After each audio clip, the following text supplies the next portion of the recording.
Buongiorno a tutti, sono felice di presentare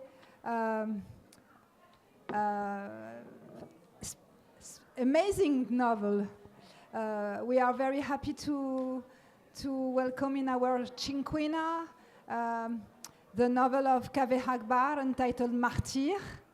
Kaveh Akbar is an American-Iranian writer.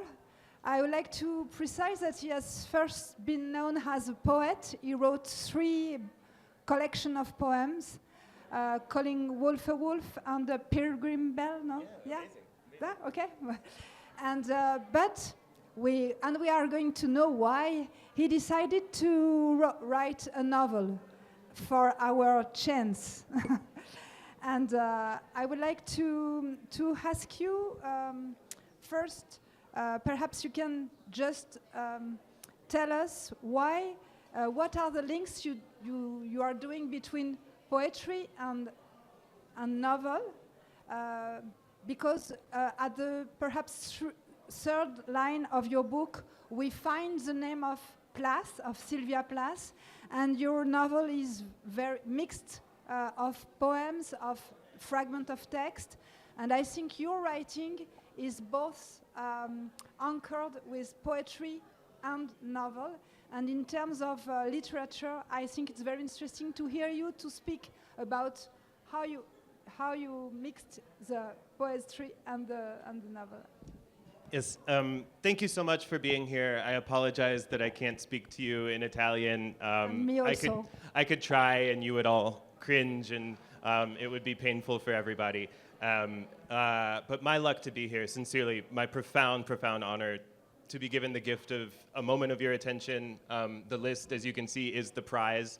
To get to be just sat, shoulder to shoulder with these authors feels a little bit like one of these fellows is not like the other, but I'm glad to be here, and I'm glad to be speaking with my new friend, Maylis. Yes, to answer your question, I have only ever thought of myself as a poet since I was 14, 15 years old, and I discovered the poetry section of the library. In the States, it's under 811.5. I don't know how that extends outwards, but I just read every book in the 811.5 section, and that was a place to put myself. And so it really kind of terraformed my brain. One of my favorite writers in the world is the Argentinian poet and scholar and fiction writer Jorge Luis Borges, who comes up in the book a lot as well. Of course. And he talks about he loved these ideas of infinity, these different models of infinity, and one of his favorite models was imagining the Sahara. He was also a little bit of an Orientalist, for which I'm allowed to forgive him, I believe. But he constantly thought about the Sahara as a way to imagine the infinity.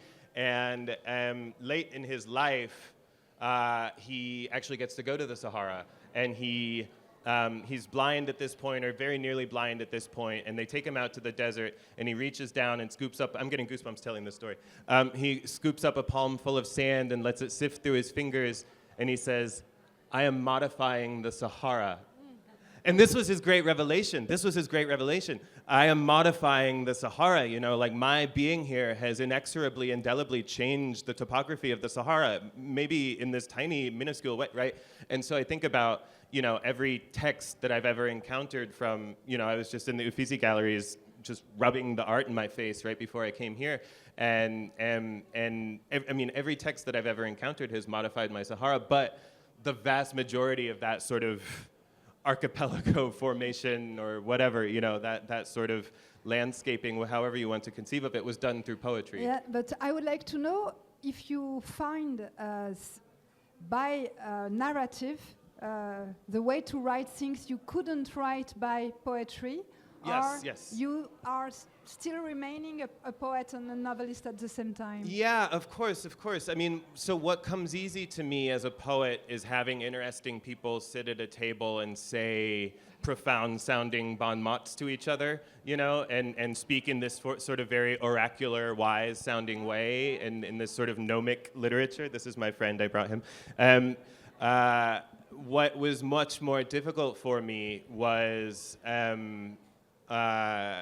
getting characters through doorways, right? Figuring out how someone paid the bill at the cafe, right? Where did the money for the plane ticket come from, et cetera, right? This is not native to my conception of poetry. And if you look through the poet, I mean, the book is full of, it's basically like a refrigerator door where I hang the magnets of all my favorite things, right? And the poets that I hang in the book, you know, like Rumi or Hafez or Plath, like you said, or Ferraxar or Yeats or Holderlin, or, you know, like whoever I put there, none of these are particularly like beginning, middle, and end narrative poets, right? They're poets who are thinking in much more kind of miasmic, associative, elliptical ways. And so trying to go from a brain that thinks like that into a brain that needs to put characters, you know, through a steady set of progressions that follows a pretty simple narrative arc. If you look at the sort of like elemental structure of the book, it's not reinventing anything. It's very basic. Man leaves home and falls, you know. Your novel is effectively full of character, of many figures, many personages, and we can feel your joy of writing. We can feel your energy in each sentence, the way you wave all your character together. So we are in this novel with Cyrus Shams. Cyrus is a young man. He's nearly 30 years old. He's living in campus in University of Kitty, and is obsessed by death. We can say that it's perhaps a resume, but he's obsessed by death, and he's also when we meet him, an ex-drug and alcohol addict. He went through the Alcoholic Anonymous, and is recovering at that time, but still vulnerable, we can say. Yeah. And Cyrus is obsessed by death. What does that mean? It means that first, his job is to play person who are ill at the hospital. His job is interprets the symptoms very precisely, the breath, the vibration, the attitudes of person who have been amputated of a leg or arm, or who are near cancer, near to death. So his way of life, I mean, is earning his life by playing the role of people who are dying. Yeah. First. Secondly, his mother has been shot, has been perished in a flight that had been mistakenly shot by U.S. Army in July '88, the 3rd of July, and it was an Iranian flight. And after that, he went to live in USA. He left Iran and went with his father, to Indiana. Yeah. And in fact, we can say that his mother obsessed him because she died without any sense, and he decided to keep the list of famous martyrs like Jeanne d'Arc or Bobby Sands, or many martyrs, and he keeps that list because he wants that the list of the famous martyrs could be the backbone of his future collection of poems first, and also he could find in their lives the reason to become to his future suicide. Yeah, so death is at the central of the novel, but also love. I mean, it's like Eros Thanatos, but love is also very present, but a very special kind of love, not a conjugal love, but love mixed with friendship and tenderness, like the narrator Cyrus with his collocator Z, or between Leila and Roya. So I would like to hear you about this character of Cyrus, obsessed by death and obsessed by giving a sense to his own suicide. All the book is structured by the fact he met an artist, Orchidée, which is giving who is giving a performance in Brooklyn Museum because she's ill of cancer and she's going to die to expose her death. Could you what could you say about that? Because to be obsessed by death seems to be the typical character of an Iranian man. It is said in the book. So can you develop this feeling? Yeah, I mean, what a profound and amazing question. It is such a gift to be read at all, let alone to be read so well. Sincerely, thank you for that. It's not a small gift to hand someone something like that. Yeah, I mean, what I can say is that there is an insufficiency in language for the momentousness of any given moment, right? In this one moment, I'm having a nice time talking to my new friend Maylis, and I'm in Florence. I've never been to Florence before. I've been to Martire, I've been to Rome, but I've never been to Florence, so I'm having a nice time in this city. I'm staring out at a field of faces filled with some of my favorite authors. I hope to get to meet Adam in a little bit. Jenny has written some of my favorite books written in the last, truly, I think that she's one of our great, Colm Tobin is back there, Michael this is insane. It is like an insane thing to be a writer sat here staring out at this moment, and also I'm aware that I'm winged by two infinities, one that preceded me, one that will follow after I'm gone, from which no one can report, and I'm hurtling towards one and away from the other, and this is like a tiny blip of a blip in between those things, and I'm aware that I'm jet lagged, and I'm aware that, I probably need another espresso sometimes, and like all of these happen concurrently, right? All of these awarenesses happen concurrently,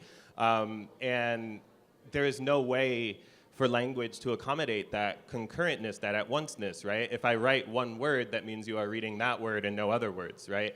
And, painting, I guess, things can enter your field of vision all at once. In statuary, you have to animate your body to move around a statue, so you can still only see a facet of it concurrently. There's no good way. The Frederick Jameson, who just passed, talks about the need for humanity to grow new organs. I love this phrase, grow new organs, to keep up with the rapid change of our scenery. He calls it hyperspace, but this is before the internet.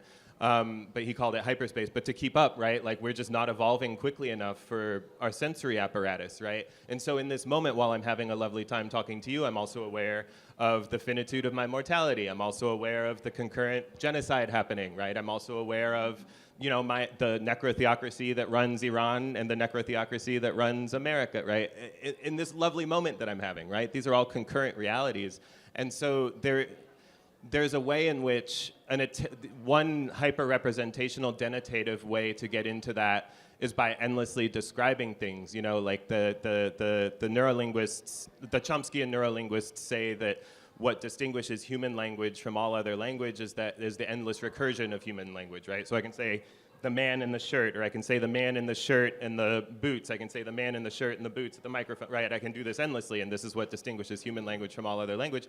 And so that is one way to get at this kind of representation, but I tend to be more interested in the other way, which is just showing everything around, like throwing flour on the ghost of an idea, showing everything around the at-onceness, and then through the fracture, the language is signifying some emotional event too momentous for its own representation. Is this tracking at all? I'm trying to address everything that you said in a sort of clumsy, maybe too macro way, but maybe I'm being like esoteric and gnomic right now. But does this make sense? Do I sound like I'm actually answering what you said? Okay.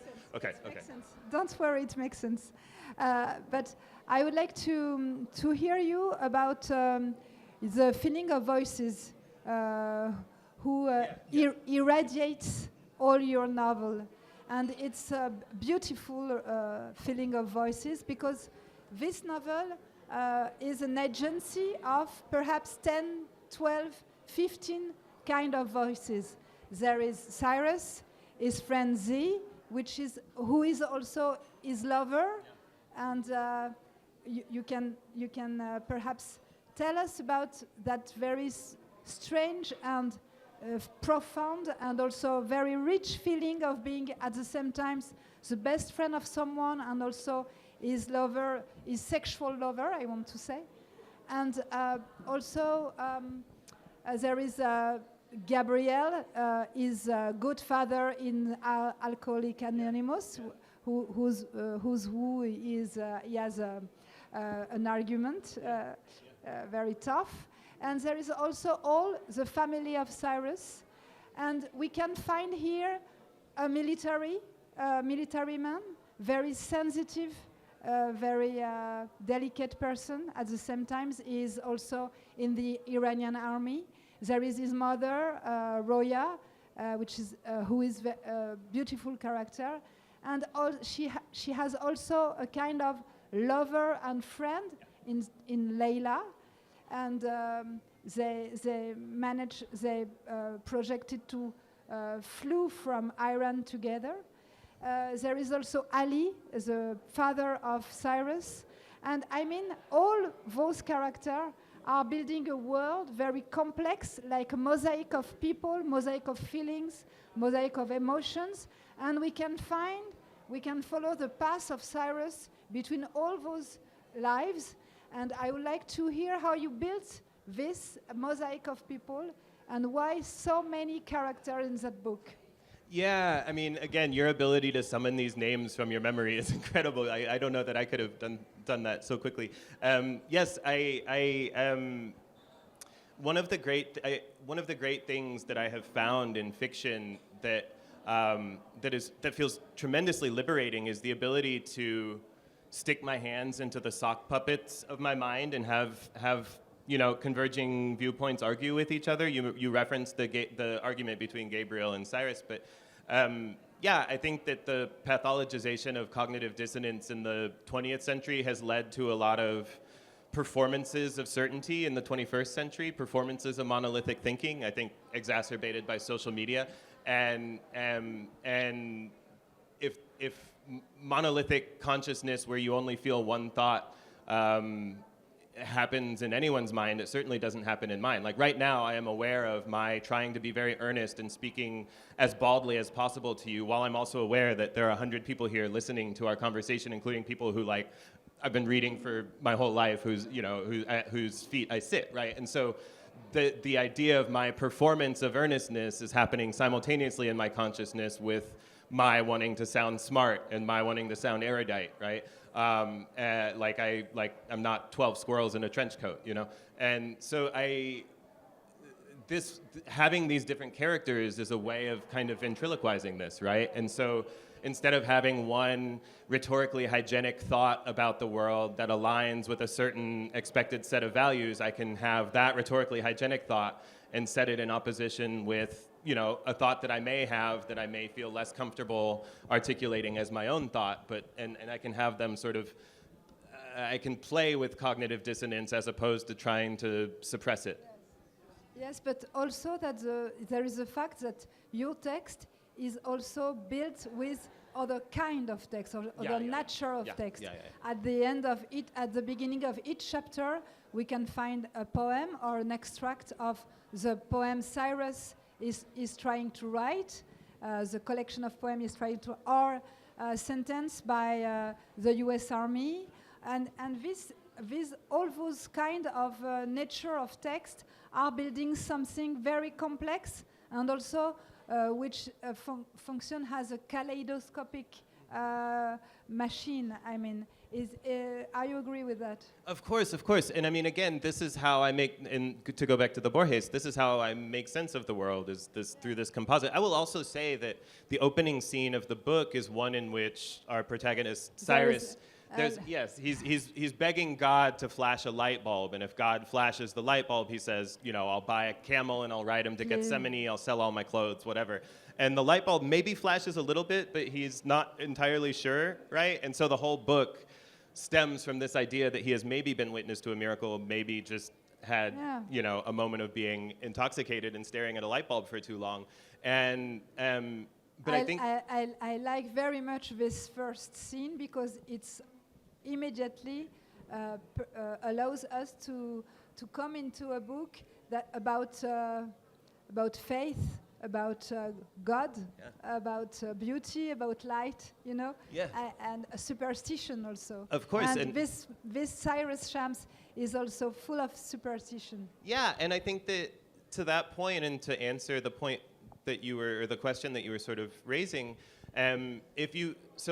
this is a little bit twee, and I apologize in advance, but the character of Cyrus is only ever written in the third person, so it says Cyrus did this, Cyrus did that, and then every other character in the book is written in the first person, I did this, I did that, yes. And this creates, in my mind, this is not something that you're supposed to read and think, oh, this is the third person and this is but hopefully this creates in my mind a sort of hagiography, like the story of a saint, perhaps, right, who has maybe been given this visitation, right? You don't have in the New Testament, you don't have Jesus saying, and then I stilled the waters of Galilee, right? And then I rose Lazarus, right? You have Matthew and Paul, you have his friends saying these things. And so again, this sort of triangulating an identity, yes. You use the word kaleidoscopic, which I like very much. Kaleidoscopic or polyphonic, yes, also. Of course. Because we can hear Lisa Simpson, the figure yes. of the broadcast. Yeah. And we can hear many persons, and also imaginary, fictive characters that does not exist. The fiction friends of Cyrus. Yeah. So you have real character and also fictive characters. Kaveh, your book has been acclaimed by critic. It has been finalist of the International Book Award. Is that right? The National Book Award, excuse me. So, your work has been has got a great recognition by all the critics, and it has been said that it was the book of a generation. It was, you were the character of Cyrus Shams was the example, the model of a generation in terms of voice, in terms of also anxiousness, of fears, of emotion, of death, but also addiction, drugs, and the way is seeking love always. And what do you think it's true? Do you think this character is an example of the generation of the people who have 30 years, around 30, perhaps not yet adults, but who are going outside the childhood and not teenager, but are they adults? We can say that Kaveh is between everything, between love and friendship, between Iran and United States, between youth and adults. You think that? I think that one's acreage in heaven shrinks as in proportion to answering in the affirmative to such questions. But what I can say is that I wrote a story about a man born in Iran, raised in America, who becomes addicted to drugs and then gets sober and becomes a poet and lives in the American Midwest, right? It is such a niche Venn diagram where you're basically looking at the one member that fills at the intersection of those Venn diagrams. But this is the astonishing miracle of art, right? Is that the more granular and the more specific and the more hyper-focused on an unprecedented, irreplaceable consciousness you get, the more universal it becomes, right? When I work with students, oftentimes, if they have a kind of stock or boring line in their poem, they will say something like, oh, well, I want it to be general enough that everyone can feel it, right? The zenith of such generality is saying, I am sad, right? But if instead of saying, let us go then, you and I, with the night laid out across the sky like a patient etherized upon a table, right? If instead of saying that, I just said, we were sad, right? Nothing happens with the latter, right? It is the intense specificity and unprecedented strangeness of language that allows it to become universal, right? And I think that, in my favorite works of art, this tends to be the case, right? I apologize for keep doing this, but you're sitting right up front, but in Jenny Erpenbeck's Kairos, right, the opening sex scene is so ecclesiastical and fabulous, and it's one of the most ecstatic awesome in the old sense of the words experiences of reading I've had in a decade, right? And no one else on the planet Earth could have written that, right? And it is a very specific story of two very specific characters, right? But I say this to say, you know, it is that like intense, the kind of idiom that you can touch that no one else in the world can touch, right? Charlie Parker, the musician, said, "If you don't live it, it won't come out of your horn." Right, and you can, I mean, in the writing of all of my favorite art, right, you can tell that there is some sort of lived foil that allows access to a psycho-spiritual realm that is not a function of mere craft, right? You know, that I could take my poem to the knees of Virgil or Sappho or whoever, and no amount of craft rehabilitation that even they could provide would turn my poem into what they have written without some correlative lived psycho-spiritual experience. Does this make sense? Yes, yes, of course. And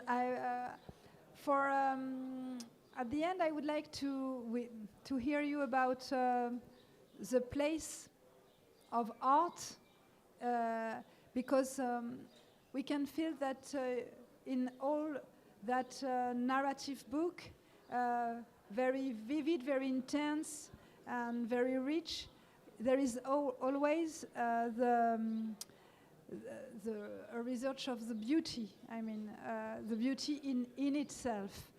Even in many scenes that are not connected to a scenario, of course, scenes which are not necessary to the story, but which are written for beauty. I think, for example, of two women at night in a zoo, kissing themselves and observing the giraffes, and it's at night in a forbidden place, and it's beautiful, and there is many scenes like that in your book. And I was wondering if you could make a parallel between your work and the question, which is not so common, of beauty in terms of writing, and also the character of Orchidée, who is that woman who is exposing her death as a piece of art, as a performance in a museum. And do you think there is some things in your writing which is going to seeking a resonance with that kind of exposing death, your death, but also your breath, your life? Yeah, I mean, again, what a powerful question. So while I was working on this book, I was also at the same time putting together, it's called the Penguin Book of Spiritual Verse, 110 Poets on the Divine. But it is an anthology basically of our species' project of writing about the spirit, which is an absurd exercise, right? I mean, an accurate representative volume would be measured in libraries, not pages, right? But the book goes from Enheduanna, our species' earliest attributable author, who lived in 2300 BCE, all the way, you know, through Gilgamesh and the Bhagavad Gita and Homer and, you know, and everything, the Psalms, all the way through, you know, Szymborska, you know. And so, you know, it was this massive project that also tried to account for, you know, Aboriginal Antipodean poetries and indigenous Mesoamerican poetries and sub-Saharan African poetries, about which I knew very little prior to taking on this project. But I share this to say that this idea of trying to make something that will endure, whether it began as, you know, a way of storing information transgenerationally, right? Like, this is how you shall, you know, lay your crops, right? This is how you shall. I mean, you can find in sort of pop science, we have this model of grief that says a grieving person will pass through 5 main terminals of grief, right? Denial, anger, bargaining, depression, acceptance, right? I might be getting that order wrong, which is named for the Swiss psychologist Elisabeth Kubler-Ross, who wrote a book called On Death and Dying in the 70s. But if you look into, you know, our species' history of spiritual writing, you see that the indigenous Nahuatl people were writing those exact same 5 stages of grief in their poetry and like passing those on in these oral traditions, right? This idea that, or like Lucretius writing Durarum Naturam, right? On the nature of things, which he wrote completely in verse, but he hypothesizes an infinitely expanding universe. Millennia before Kepler, right, formulated the same thing in the early 20th century, right? And so I say this to say, so much of our thinking is precedented, and so much of the infirmities of man, and I have the germ of every human infirmity within me, which I think is lucky because I get to write it, but so many of those infirmities, you see everyone across culture, across time, endlessly obsessing, and no one has corrected it, right? And so if me, Kaveh Akbar, living in Iowa, America in 2025, you know, if Dante couldn't do it, if Patakara and Mahadevyaga and Rumi and Sappho and Rapia and, you know, Dickinson couldn't do it, then I Kaveh Akbar, am not going to be the one who finally unlocks that key, right? Which frees me, you know, like it is intensely liberating to be so humble, right? So I got to write this book in the vast shadow of all of those writers' wings, right? Which meant that I didn't have to try to solve anything, right? I just got to name my questions. Yes, I think it's very important always also in that kind of moment to say again and again that our literary work is based on books, is based on literature, on other book. We are writing in tension with other book to answer to other book or against other book. Absolutely. And we are writing among the books. Yeah, I don't think of the literature. Truly, I don't think of myself as being an imaginative person. I think of myself as being a good observer and, you know, a sneaky kleptomaniac. Yes, you're right. Thank you very much. Yeah, thank you all so much for being here.